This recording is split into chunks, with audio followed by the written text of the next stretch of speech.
All right, so today we're going to start learning some new trig rules, and these rules are when we can use when we do not have a right angle triangle. So technically they will work on a right angle triangle, but we know it's probably easier for us to use our SOHCAHTOA rules when it is a right angle triangle. So these ones are going to come about when we don't have a right angle triangle, and it's called the sine rule as well.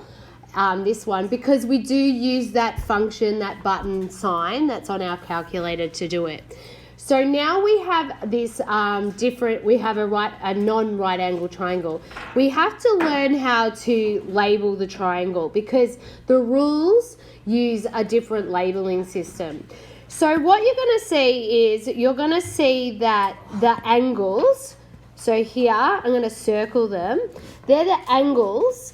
They are given a capital letter. So they're given a capital letter. And you can see they're given of either A, B, C because we have three angles in a triangle. So that's the angle. Now, if you look at the sides, so the sides are given a little letter, yeah? And so you might write that. So the sides have a little letter or lowercase, sorry, whatever you want to call it. And you can see how you label the sides. So you just pick the triangle and you label those three corners capital A, B and C. Once you've done that, you call the side opposite angle A little a. And so obviously the side opposite angle B will be side little b and side C. So if you have a look at the one next to us, our example, I would call 15 would be side A and 13 would be side C and 14 would be side B. All right, so that's how you're going to label up the triangle. So we needed to know that to be able to look at this sine rule. And the sine rule is down here, so you can see there we have been given the sine rule. And so what it's saying is if you took the number, what the number actually is, so say for example, over on our example, so we're going to say, if you said side A over sine angle A, so if you did say, for example, we'll give it a go with our example. So if I look at side A in this example, it was 15. And if I do sine angle, we haven't been given that, sorry. Anyway, we would put in what that angle is. So say that was there, okay? If I called that alpha. If we did that, what we see is it would be equal to the same number as if I did B over sine B. So if I did, it would equal the same as if I had 14 over, say I call this one beta like that, it'd be over sine beta.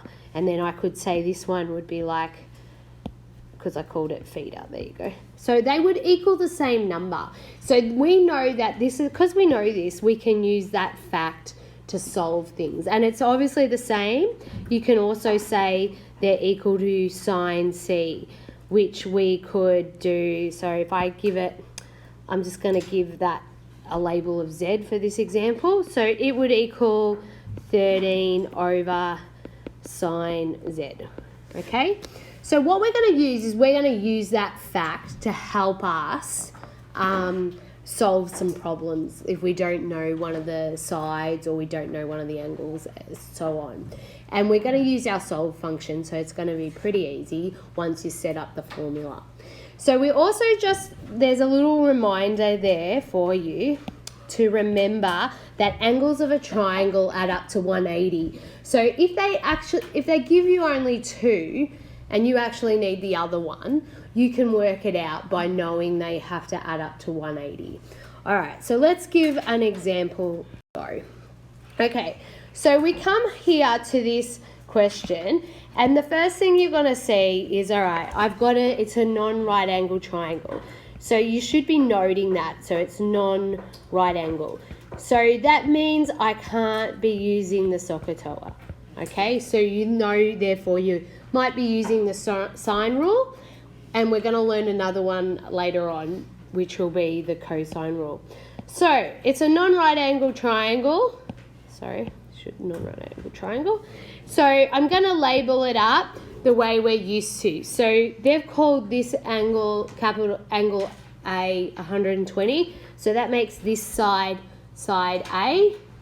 It makes that 6 side B, and we don't know side C. Now, it's asking me to find angle B. So I'm going to put a little X in there. So I'm going to say let X equal angle B, okay, so that you can see it. All right, so what I'm going to do is, I know the sine rule. I can say that angle A, side A over angle sine angle A will equal B over sine B. So what you want to do is, I'll just write the rule up there. So we've got this, we know this rule. What you want to do is you want to pick a combination, so you want to pick 2 of them that you have the details for, plus the one that you don't have. So because they want me to find angle B, I'm going to have to use the B one. Okay, now if I look at what I have in my diagram there, which one do I have both of as well? So I either have, do I have all the information of A or all the information of C? What do? I have all the information for A. So that's the one I'm going to use. I'm going to say, all right, I'll use this statement here to solve it. So then once I've written that out, I'm going to substitute in all the information I know. So little b, side B is 6. Now sine, the angle B is what I want to know, but what did I call it in my example? X. So I'll put X in there. And what is side A is number 7. And what is angle A? 120. Good. So once you've got that set up, that's an equation. So when you have an equal sign, something equaling something, that's an equation. And we can use our solve function. So right at this spot here, we're going to use our graphics calculator. We're going to write solve. You're going to type out this exactly like we've written, and we're going to and solve for X. How do I get that fraction template? Remember, how do I get this? Control divide. Yeah, good. So we're going to use control divide to get that up, because I want you to have it looking the same. Now, our calculators also need to be still in degree mode, okay? So make sure that is. So remember, we'll look at the top of the page. So let's go give that a go. I'm going to pause the video. Okay, so we saw when we originally put it in, we put it in here and we typed, and we got this weird answer with the ends and all that. So the way we're going to get around it, when we're finding an angle, which we are here, we are going to put a little n in front of our solve. So all you have to do is just type the letter n, and then you can do menu 3-1 and solve. So when we did do that and we fixed that up, so we changed that to an n in front of it, we saw we got x equals, now we want to see how many decimal places. They want 1 decimal place. So what would 1 decimal place be? 47.9. Now, that's what x equals. The question was to find angle B, so I'll probably make a little statement that angle B equals 47.9, and I will put the unit, which is degrees, okay? And then you can generally box the answer, so there you go. So that was when we had to find an angle. We'll need the n there. It won't matter if you put the n if we're not finding an angle. It'll still work it for us. All right, so let's have a go at another one. So here it goes. We know it's a non-right angle triangle, so we're going to use one of our rules. So first of all, let's label up our triangle. We've got, this would be side A, angle, and we've got angle B's missing. All right, so it's asking me to find side C. So there's the question. So if I know it's side C that I have to find, that means I'm going to have to be using that part of the sine formula. Now, which one do I have both of? Now, well, we do have B's side, but we don't have B's missing angle. So how could I find out what that is? We could do 180 minus, remember, because how many degrees should an angle, triangles add up to? Yeah, so if we go, sorry, my pen's not working. We minus 100 plus 50, because they're the other two, we end up with 30. So we know that's 30. So now that we have both of those situations, we'll use that one in our formula. So it doesn't, have you noticed, it doesn't matter which one I put first or second. Because there's an equal sign, they all equal. So if you say 3 equals 3, it doesn't matter if you put the other 3 in front, they both equal each other. So what we're going to do now is going to fill in what we know. So C was our question, so I can leave it as C if I like. And I write sine angle C, which is 50. Side B was 8. And angle B was 30. So you can do the solve. Because we're finding a side, we don't really have to put the end solve, but you can do it, I'm sure it'll work. So give it a go. Let's see on your calculator. So, okay, it says 1 decimal place, so we get C to equal 12.3. Now, they didn't give us any units, like they didn't say that was 8 centimetres, so just leave it as 12.3. If they do have units on there, like it was a distance of centimetres or kilometres, make sure that you put the unit there, but they didn't for this one. All right, let's have a look at this final question here. So, Leo wants to tie a rope from a tree at point A to a tree at point B on the other side of the river. He needs to know the length of the rope required.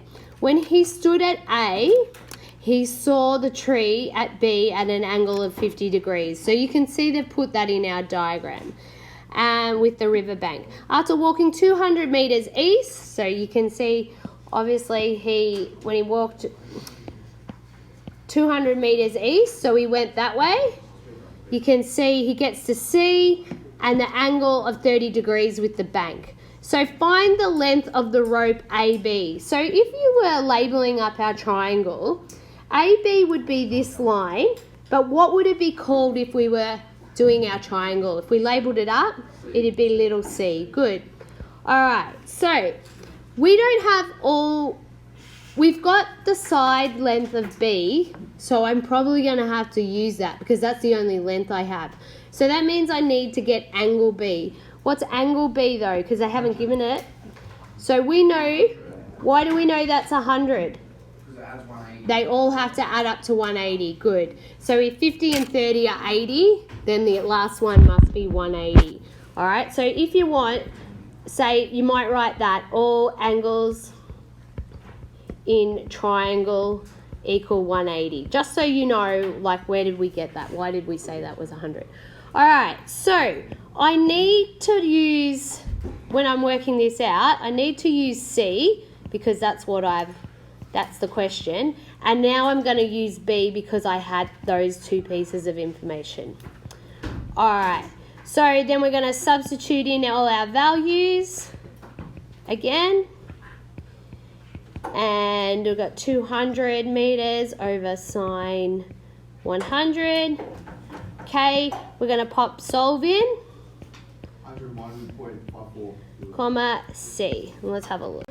So it says to 2 decimal places. So I got C to equal 101.54. And this was measured in metres. So metres. So I might write my final answer, AB, was 101.54 metres. Okay.